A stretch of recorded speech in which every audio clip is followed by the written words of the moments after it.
হঠাৎ মিষ্টি খেতে ইচ্ছে করলে বানিয়ে নিতে পারবেন এই ভাজা মিষ্টি রেসিপিটি। নমস্কার বন্ধুরা, ঘরোয়া রান্না উইথ ব্লগে সবাইকে স্বাগত জানাই। তার জন্য দেখুন, সবার প্রথমে একটা পাত্রের মধ্যে 1 কাপ চালের গুঁড়ো দিয়ে দিচ্ছি, আর তার সাথে দিয়ে দিচ্ছি চিনি গুঁড়ো 2.5 চামচ।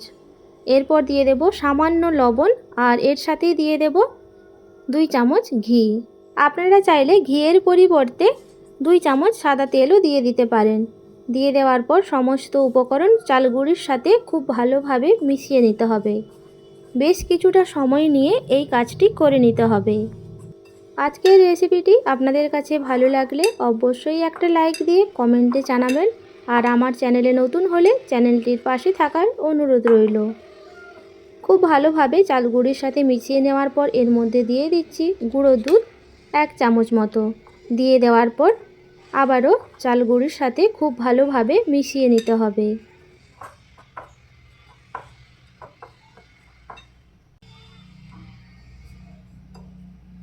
খুব ভালোভাবে মিশিয়ে নেওয়ার পর এর মধ্যে জল দিয়ে দেব। এখানে আমি 1 কাপ জল নিয়েছি, আর একবারে জল দেব না, অল্প অল্প করে জল দিয়ে এই মিশ্রণটি রেডি করে নেব। রুটি করার জন্য আমরা যেইভাবে আটা মাখি ঠিক সেইভাবে চালগুঁড়ির মিশ্রণটিও রেডি করে নিতে হবে।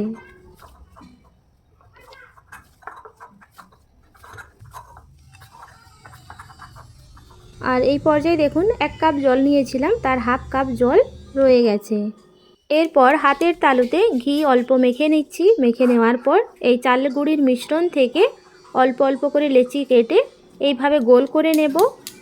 2 হাতের সাহায্যে খুব ভালোভাবে গোল করে নেওয়ার পর আলতো হাতে এটাকে চ্যাপ্টা আকারে গড়ে নিতে হবে। আপনারা দেখে বুঝতেই পারছেন, এইভাবে বাকি মিশ্রণ থেকেও রেডি করে নেব। খুবই কম সময়ে এই ভাজা মিষ্টি রেসিপিটি বানিয়ে নেওয়া যায়। আপনারা একবার হলেও আমার মতো করে এই মিষ্টি রেসিপিটি বানিয়ে দেখবেন। আশা করি আপনাদের অনেক ভালো লাগবে। এই পর্যায়ে দেখুন সমস্ত মিশ্রণ থেকে এগুলো রেডি করে নিয়েছি, আর এগুলো ভেজে নেওয়ার জন্য আগে থেকেই সাদা তেল গরম হতে বসিয়ে দিয়েছি। তেল মিডিয়াম গরম রয়েছে। এই পর্যায়ে রেডি করে রাখা মিষ্টিগুলো এর মধ্যে দিয়ে দেব, আর ফ্লেমটা মিডিয়াম টু লো এর মাঝামাঝি রেখে এগুলো দিয়ে দিতে হবে। হাই ফ্লেমে দেওয়া যাবে না, তা না হলে এগুলোর ওপরটা কালার চলে আসবে, ভেতরে কাঁচা থেকে যাবে। একদিক ভাজা হওয়ার জন্য কিছুক্ষণ অপেক্ষা করব। এরপর অপর সাইডটা উল্টিয়ে দিতে হবে। বাড়িতে থাকা কয়েকটি মাত্র উপকরণ দিয়ে আপনারা এই ভাজা মিষ্টি রেসিপিটি বানিয়ে নিতে পারবেন। বেশ কিছুটা সময় নিয়ে এগুলো উল্টে পাল্টে ভেজে নিয়েছি, আর এই পর্যায়ে দেখুন সুন্দর একটা লালচে কালার হয়ে এসছে। এই পর্যায়ে এগুলো এবার তেল থেকে ছেঁকে তুলে নেব। একইভাবে বাকি মিষ্টিগুলো ভেজে নেব।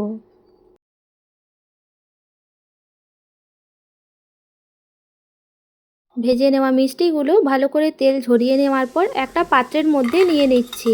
এই মিষ্টিগুলো দেখতে যেমন সুন্দর, খেতে কিন্তু তার থেকে বেশি সুন্দর হয়েছিল।